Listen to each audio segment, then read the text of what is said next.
Hey guys, so I saw this, and so Dragon Age, the Veilguard, it says, rumor, Dragon Age, the Veilguard, retail pre-order sales are piss poor.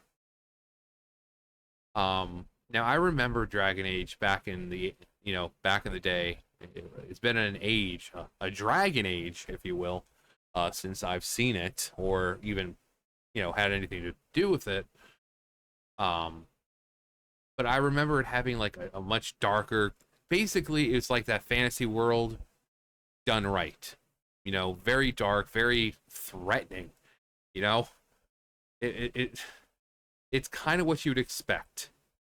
And from what it looks like it's like WoW is kind of feeling the same way right now, where you have World of Warcraft, and it just doesn't feel like World of Warcraft anymore. You've got freaking twink dwarves and happiness, and last expansion at the very end with the Farrak, after you beat him, you have the dragonflights there talking about how they beat him through friendship and togetherness. It's like, yes, because this is exactly what World of Warcraft is all about. um Now, don't get me wrong, I still play the game. I mean, I'm leveling up my third character to 80, because despite what people believe, I don't sit on the computer all day leveling up characters and playing online. So the game's been out for how long? What, 2 weeks, 3 weeks, like a month, I think. And I've only leveled up this is going to be like my third character. I'm leveling up my Demon Hunter right now, which is a lot easier than my Mage, but I think my Paladin was a lot easier because they're just built to survive. They're just built to survive. I was just pulling everything and surviving. But a lot of people over the past few years have been like, it doesn't feel like World of Warcraft. And apparently people saw this. This is IGN, so I'm sure they're going to give a completely great, unbiased sort of review, or commentary about the game. And but people are saying it just doesn't feel like Dragon Age. It feels like something else, something that's different. And sometimes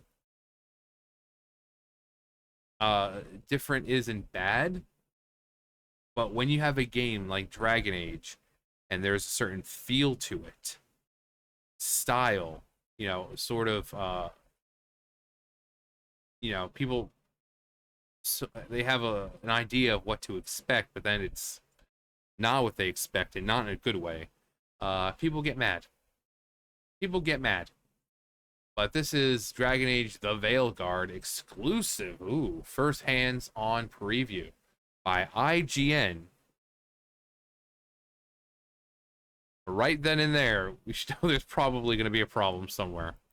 It's been 10 long years since Dragon Age Inquisition, and the expectations for the next game in the series, Dragon Age the Veilguard, seem impossible. A full decade, a bevy of behind-the-scenes changes, and an interesting start to its marketing campaign made me a little worried for my most highly anticipated game of the year.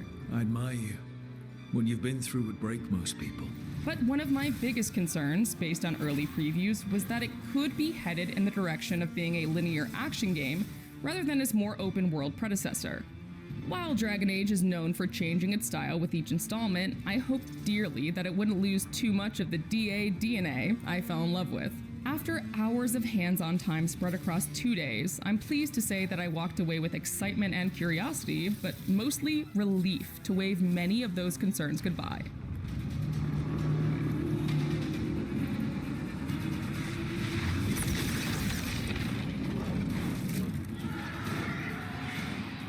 My time with the Veilguard covered a wide smattering of things, including the incredibly expansive character creator, the introductory quests, a faction mission, and a companion quest a little deeper into the game. But I was mostly pleased with my ability to just explore Northern Thedas and all its gorgeously designed glory, experiencing a setting in Dragon Age lore that we've really only heard about. To be clear, the Veilguard isn't the open-world playground that Inquisition was. As game director Corinne Bush has previously stated, it's more mission-based. But what impressed me after the first few hours was how much exploration can still be done in the various regions, as well as the impact the player character, Rook, can have on those regions.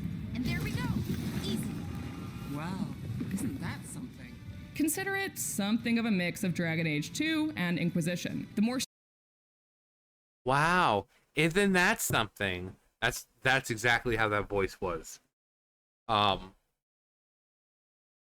So it looks like a mobile game. Like, remember with what was it, Diablo, Eternal or whatever? Do you people not have phones? It looks like that. It looks like it's not a console game or, platform type, whether it be Steam, online, PC or whatever. It looks like it's a mobile game. Like, graphically, it looks like it's what it's supposed to be, but like gameplay wise, it looks like it's a mobile game, which, no, people, if we want to play mobile games, we'll play mobile games. If we want to play mobile games, we'll play Raid Shadow Legends, which, if you know, I've played that game before. It's not that great, and I don't know why people still want to be sponsored by them. It's not that great of a game. But an open world game going from open world to more mission based. I mean, you could have had both. Yeah. Not like that we don't have the technology for it now. We have the hardware and the systems and all that to have both. So why not have the open world game that people expect while having, missions, side quests, and all that being a focus as well? It would create more immersion, and you'd have a lot more chance to set up certain things and let us see places that we probably wouldn't get to see. And so why limit yourself to just one thing? Why not just go for both? Again, not like it's impossible. If like Nintendo and the crap hardware that they run their games on still is able to produce Breath of the Wild and Tears of the Kingdom, which great open world, and there's quests and everything. If they can do it, I'm pretty sure a game that looks like this can easily do the same. streamlined approach of the former with the geographically and socio-politically diverse world of the latter. Of course, some of the bigger art style, combat, and gameplay changes will be subject to personal taste. But after my time with the Veilguard, I left feeling like these 10 long years just might have been worth the wait. As fans have already seen from the first gameplay trailer, players are dropped right into the city of Minrathous in the middle of the action as Solus prepares a ritual that will devastate Thetis. Luckily, our old friend Varric has recruited you to help, and it barely takes a couple of minutes for the game to put the focus on Rook.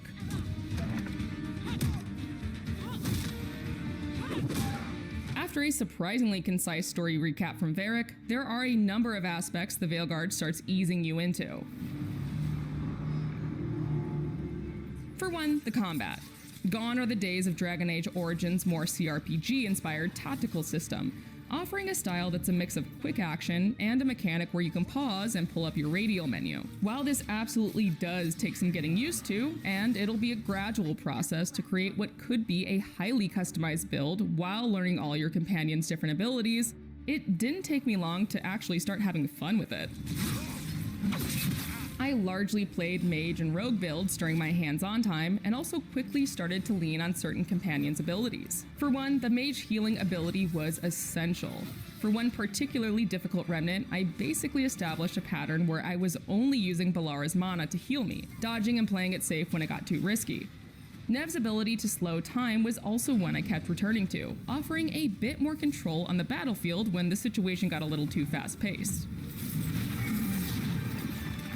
And for you glass cannon builds out there, you'll want to have a warrior around to taunt your enemies out of your way. No problem. Like a whole lot in the Veilguard, combat revolves around your companions, even though you can't fully take control of them like in previous Dragon Age games.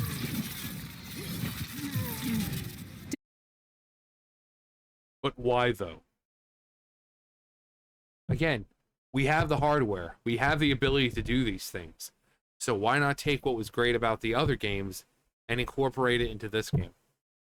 So instead of an open world, we get a half-ass open world with focuses on missions. We get this new combat system, but you can't play as any of the companions. Why? Just why? Different companions have different combo options together, and there are certainly opportunities to build team synergy. Oh, and you'll want to listen to your companions in combat too, as they'll occasionally drop some useful hints. I can't wait for one of them to scream out, "Get up on the Hydra's back." At some point. If there is a Hydra, I would love for one of them to say, "Get up on the Hydra's back." That would just be a fun little reference Easter egg for people who know where it's from. But combat aside, your dialogue choices, your rook's background, and the frequent decisions you make are immediately important, which shouldn't be too surprising for fans of BioWare games. The dialogue wheel is back, of course, as is the approval-disapproval system. We haven't got a lot of time. Varric said you had a lead on Solus? You get right to the point. But I was surprised to see that the Veilguard actually explains the consequences of some of your dialogue choices in very clear terms. See, you say that. It's a variation of the so-and-so will remember that system, but more specific. But we do have Nev's location now, so... Take, for example, my first confrontation with Solus, aka Fen'Harel, aka the Dreadwolf. I chose a more sarcastic, humorous approach with him, and at the end of our confrontation, text on the side of the screen informed me that I have traded verbal jabs with Solus. This is your responsibility now. It was far from the only occurrence of this sort of text, and it leaves me curious as to how your relationships with various characters will build and branch out over time based on your attitude. Speaking of consequences, it quickly became clear to me that there would consistently be tons of choices in the Veilguard that'll have lasting results. It probably sounds like I'm stating the obvious here, but I got the sense that even more of these kinds of choices might be peppered throughout than the usual BioWare game. Right at the beginning, for instance, I made a choice that led to Harding getting injured, and she was still bruised up for the remainder of the next couple hours. I felt like a real jerk about it, and that was probably the point. Dragon Age the Veilguard seemed to be telling me, right from the start, that I'm going to feel like a jerk a lot. You don't slow down for much, do you? Does your internet bill keep getting... Without spoiling too much, you'll also be able to see some of your progression and choices in the environment around you as well. But once introductions were out of the way, it was time to explore the wide world of Thetis and see its past and present collide. Shall we? Let's do this.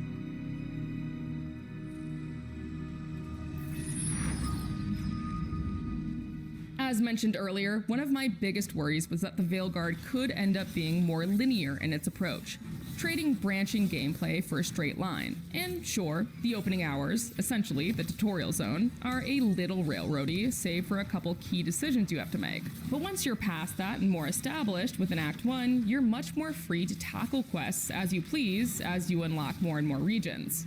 You do this via the Crossroads. For those of you who aren't brushed up on your Dragon Age lore, that's a nexus between the waking world of Thetis and the metaphysical realm of the Fade, through which the ancient elves would travel through magical mirrors called Alluvians. You now use the Alluvians for that same purpose, and to unlock new regions, you have to fight through certain areas of the Crossroads before you can start fast traveling to them. Unlocking said regions opens up a vast network of areas, and not unlike past Dragon Age games, they're dramatically different from one another. As the gods' champion passed freely, so will you. Take, for example, the Arlethan Forest, a gorgeous, colorful region that mixes greenery with elven magic. You can see nugs burrow into the grass, magical artifacts abound, and there's a vast array of nature to simply admire. You're hit with a massive tone shift, however, when you head to Haussburg. Lavendel Village. Whatever happened here looks like Demeter's Crossing.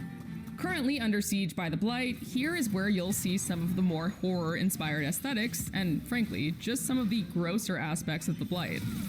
While the Veilguard's tone certainly leans more high fantasy in places like the Crossroads, don't worry. Those who miss the gore and dark fantasy of Origins will find that too in places where the Blight has spread. But I couldn't help but spend a lot of my time just running around in Treviso.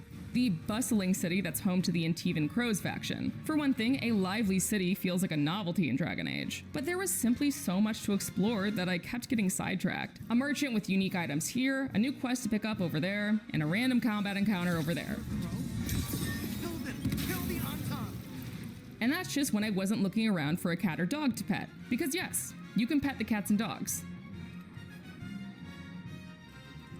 Outside of the cats and dogs, there are some unique ways to interact with the environment as well. Each companion has an environmental ability, some of which came in quite handy for me. In my time in the Arlethan Forest, I frequently called upon Balara, whose environmental ability allows her to tinker with magical artifacts. In a nice quality of life feature, your companions don't even need to be in your party in order for you to use these abilities. As an aside, another one of my favorite quality of life additions is the fact that party banter pauses and picks up again later if you trigger combat, a cutscene, or anything else that would interrupt their dialogue.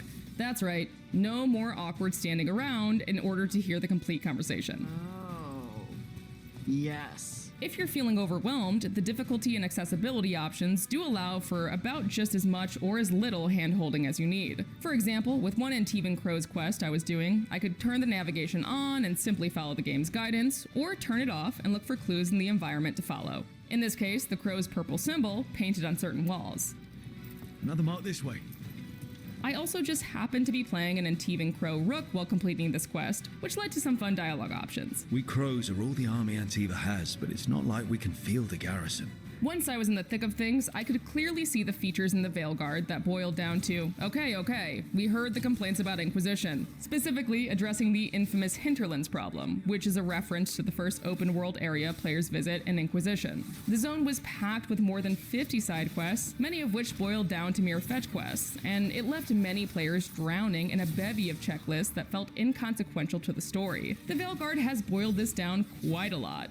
You're still free to explore, but the scope isn't nearly as dizzying, and the quests point back to the main story, a region or faction, or a companion. Another clear reaction to criticisms of Inquisition are our villains in the Veilguard, Algernon and Gillenane. The two elven gods feel much more present throughout the events of the early game than Corypheus, the frankly lackluster baddie of Inquisition. Whatever comes, we're ready for a fight. Words easily said, but rarely proven. While there's a whole lot more Thedas to see and talk about, I'd be remiss if I didn't bring it back home to the lighthouse. The lighthouse will likely be the most important. The character models are just, I don't know. You know, like Dragon Age, it's like dark, gritty, and they've got like this certain like rough feel to them, even the women. But like, they're too happy looking here. Like their bodies are like unblemished, and just, it doesn't make you think they're living in a world that's so dangerous. You know, and it's like,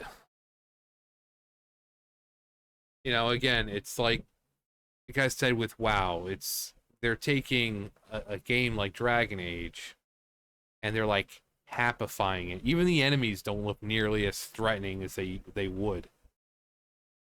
I mean, is that a design choice? Are they trying to lighten up Dragon Age? I mean, what's the deal? You know, there are just some games where you face enemies, you know, these monsters, and they have this threatening presence to them. But I haven't seen anything truly threatening. Even some of the more common monsters, you know, common enemies that are basically there in every area, or you know, whatever it is, they just they would have this imposing, you know, presence to them. But here they're just like, hey guys, get a load of this asshole. Yeah. Yeah. Oh, look at him, Mister. I'm a big tall tree monster. Ooh. Oh yeah. Oh god. Yeah. See you later. So I don't know if it's the monsters don't look nearly as menacing or threatening. The characters just, I mean, what's his name? Freaking Voldemort lookalike. He looks like Nikocado Avocado the way he looks now with he's like, just with long ears.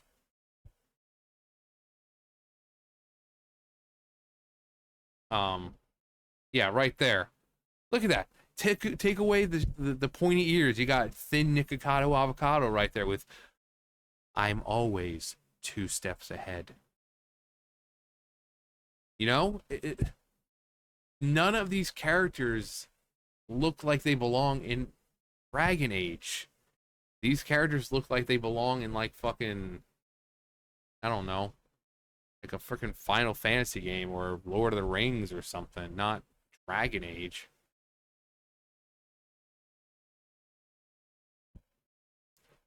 Was there hardware limitations?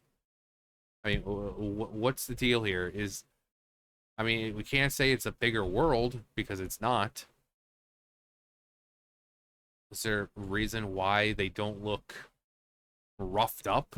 They all look just like completely, their clothes are fine, their skin is unblemished, no, I mean, except for instances where we saw with one of them with the bruises and everything from like a fight they're in. But other than that,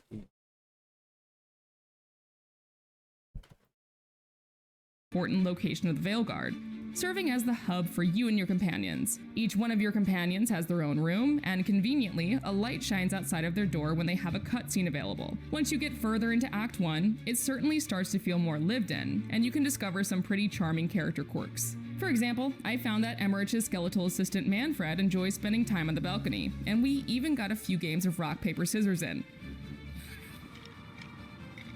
The lighthouse is also, obviously, where you're able to do some housekeeping, especially when it comes to the caretaker. Offer, dweller. I will answer. This wildly helpful spirit is always standing by to help you enchant and upgrade armor for you and your companions. But I found the lighthouse somewhat symbolic of one of the biggest challenges this game is facing, bringing in new players while honoring the now incredibly vast lore that Dragon Age has built across the games, comic books, short stories, and more. Basically, if you are worried that the name change from Dragon Age Dreadwolf would mean less Solus, think again. His history, along with the history of the other elven gods, is baked into the lighthouse, and you learn more and more about the threat you face as you unlock Solus's murals with various wolf statues. You even get to see some of his memories firsthand. They need gods who can protect them. We are not gods. You will learn that. As a lore nerd, I very much appreciated this, as well as the various other callbacks to series history. The Origins fans will likely love the Grey Warden heavy quests, and we already know the Inquisitor will be involved in some way, as you can recreate them and select your world states in the character creator. But I do wonder if it'll overwhelm new players, which BioWare certainly seems to be courting with its action-heavy combat system. That's why it helps, at least, to have something of an outsider like Rook to take the helm of the Veilguard. Plus, the scrappiness of Rook reminded me a bit of playing as Hawke in Dragon Age 2, rather than the more Chosen One-esque protagonists of the Warden in Origins and the Inquisitor in Inquisition. In short, a lot's changed in Dragon Age the Veilguard, but there was so much I was relieved to see stay. The focus on companions and romance, the rich lore, and a gorgeous world to explore. It goes without saying that there's still a ton of the Veilguard that I haven't seen, especially if it's as big as Origins and Inquisition, and it certainly seems like it. But after finishing my preview, I found myself even more eager to dive into it, and much more hopeful that this could be the hit BioWare needs. well, let's check the comments, shall we? Alright, make sure they're all... This is nothing like Dragon Age games we all loved over a decade ago. You know, the good ones. Also, IGN stinks at giving proper reviews and ratings nowadays. Their credibility went out the window over 12 years ago. Dragon Age. I wasn't an open world game. Looking forward to these chodes going out of business. Remember, no pre-order. This girl forgot she has the right another analog stick. Wow, graphic pollution. So this is Final Fantasy VII Remake, but done wrong. This gameplay looks like yeah, that's what I said. That's what it looks like. The Marvel Cinematic Universe has a lot to answer for. This is a guaranteed flop. What are the game designers doing these days? No originality, no expansion, just chasing aping what they deemed popular. What is deemed popular, it never works. So many franchises suffering from this now. Drag Queen inspired Canary. What the hell? It's amazing this game was made by people in the studio. This team sat around and thought that this was what people want. This preview couldn't be a bigger softball for a game with character design straight out of hell.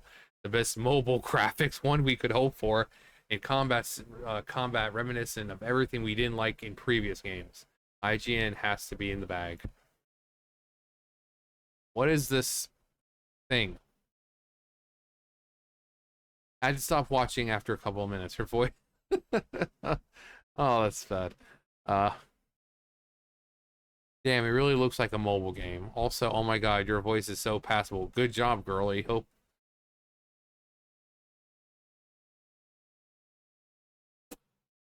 Wow. You've ruined Canary. Are you happy, BioWare? The gameplay looks horrible. Complete jank. Looks like absolute trash. This isn't Dragon Age.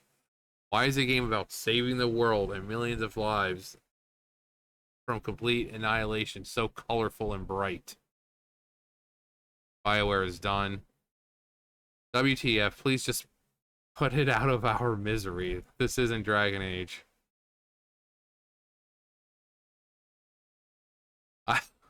I've been thinking about playing as Canary, but not if I'm going to look like Megamind's first cousin. Morgan should be like 50. Why does she look like she's in her 20s? Because fantasy!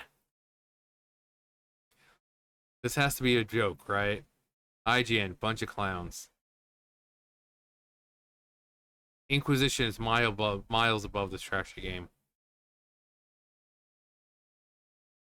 7 out of 10? I'm still heartbroken we can't control our party. Yeah, that's kind of stupid. It feels like the developers had their balls cut off while they were making this game.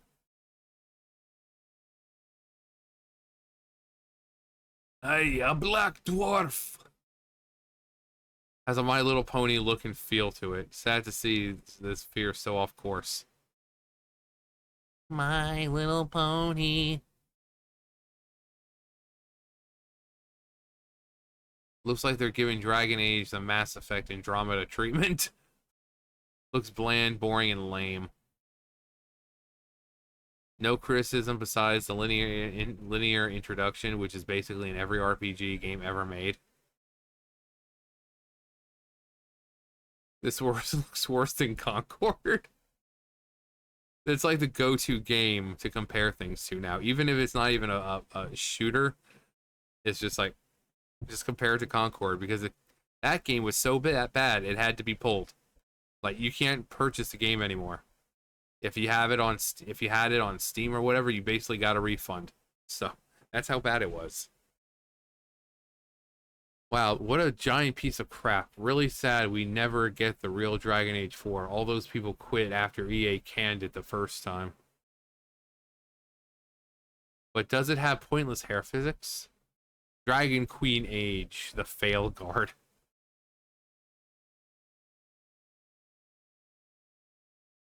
What is up with the Fortnite graphics?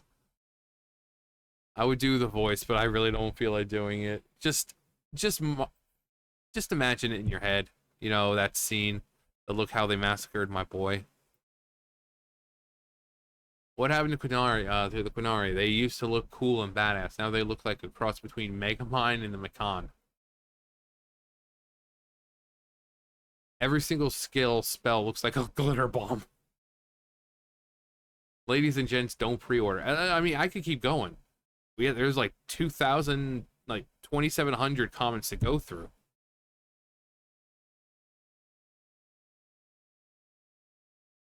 $11K likes and 16K dislikes on it. On that's 311K views, 3 days.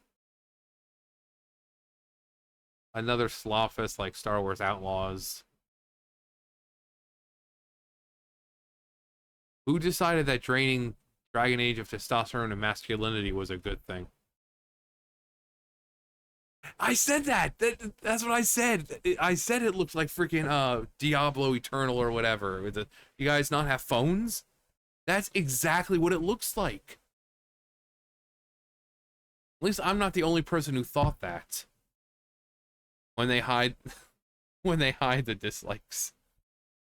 Deleting comments. I'm surprised you even let. I know. That's honestly what I was thinking when I first clicked on the video. Before I even started recording, I scrolled down real fast to see if these comments were even allowed.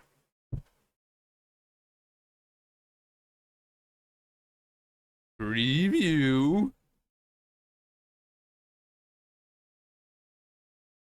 Dragon Age San Francisco. The horns are horrible. Terrible decision personally. I know nowadays there's need to distinguish your product from similar, but the horns starting from inside the skull, like here, look like these fighters were after taking that much. Something about heads exploding. They absolutely ruin it. I'd like to go back in time and stop myself from ever playing the games. I mean, this looks so bad with that. Oh, WTF. It's so dark and unappealing. I don't think it's dark and appealing. It's too bright. This is Dragon Age. It's like Skyrim or something. You expect it to be dark and gritty, not bright. It looks brighter than it should. This wasn't a review. It was a marketing video with IGN lying to us. Wonder why they went in this art direction. Not a huge fan of the game's art style.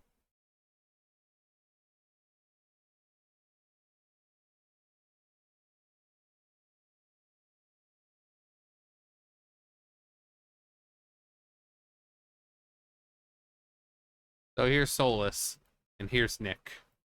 Solus, Nick. Again, take away the long ears. Actually, it's pretty sad. Nick has more hair on his body than this dude does. Like, they are so, all of them are smooth skinned for the most part. They just, and again, we were just, there's 2,700 comments to go through. No one seems to like this at all. At all. Made for modern audiences. Even modern audiences, no one's gonna buy it. Which means the modern audience is just, yes, because Asmongold has that much power.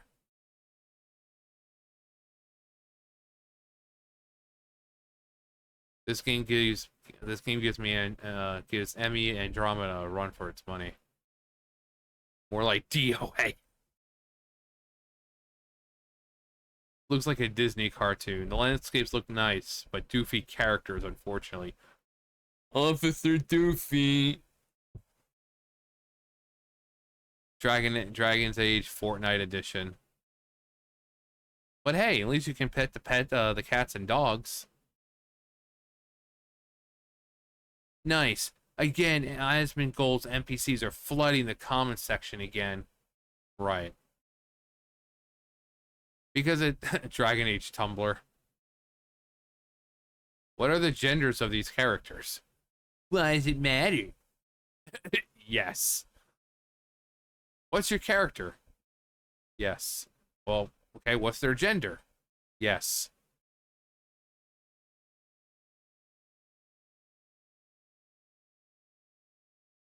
But anyway, yeah, it doesn't seem like Dragon Age.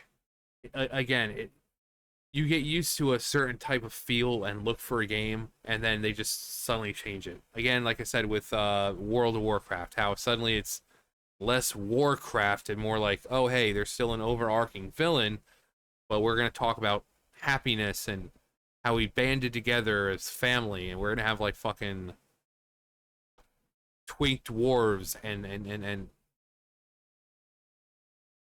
every single person of power we meet is going to be female. That's the direction they want to go. But no one seems to like this, so it just looks off. The gameplay looks like a mobile game. The fact that we have the hardware to do so, but they didn't make it a true open world game. You can't play as the companions. But hey, again, at least you can pet the cats and dogs. But let me know what you think. If you play the other games, what you thought of those. 10 years. 10 years, and this is what people are getting.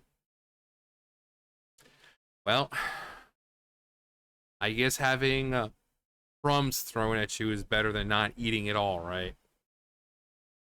Anyway, that's going to do it for me. You guys know the drill. I'll see you guys later. Bye, guys.